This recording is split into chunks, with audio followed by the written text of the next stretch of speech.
সরাসরি স্কুল ভবন কিংবা তার আশেপাশে বিমান দুর্ঘটনা বিশ্বে বিরল। তবে যে কয়েকটি ঘটেছে তাতে প্রাণহানি কম নয়। এসব দুর্ঘটনায় প্রায় অর্ধেক ক্ষেত্রেই সামরিক বিমান বিধ্বস্ত হয়। ১৯৫৯ সালের ৩০ জুন জাপানের কিশিকাওয়া শহরে একটি প্রাথমিক স্কুলের উপর বিধ্বস্ত হয় মার্কিন বাহিনীর F-100 সুপার সাবের যুদ্ধবিমান। এতে ১১ শিশুসহ ১৮ জন নিহত হয়, আহত হয় ১৫০ শতাধিক।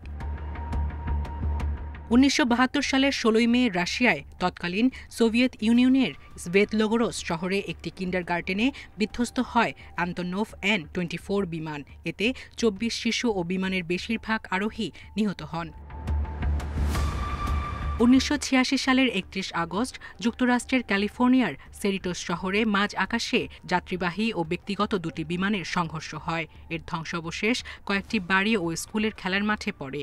স্কুলটি বন্ধ থাকায় শিক্ষার্থীরা আহত হয়নি, তবে বিমানের যাত্রী ও মাটিতে থাকা ৮২ জন নিহত হয়।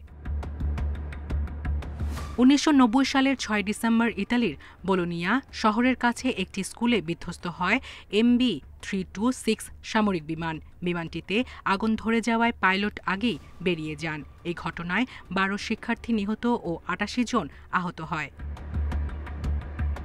২০০৭ সালের ১ মার্চ যুক্তরাষ্ট্রের আলাবামায় একটি হাই স্কুলের কাছে বিধ্বস্ত হয় বাণিজ্যিক বিমান। বৈরী আবহাওয়ার কারণে এই ঘটনা ঘটে। পাকিস্তানের পেশাওয়ারে একটি স্কুলের কাছে ছোট একটি বিমান বিধ্বস্ত হয়। এতে ২ শিশুসহ ৫ জন নিহত হয়।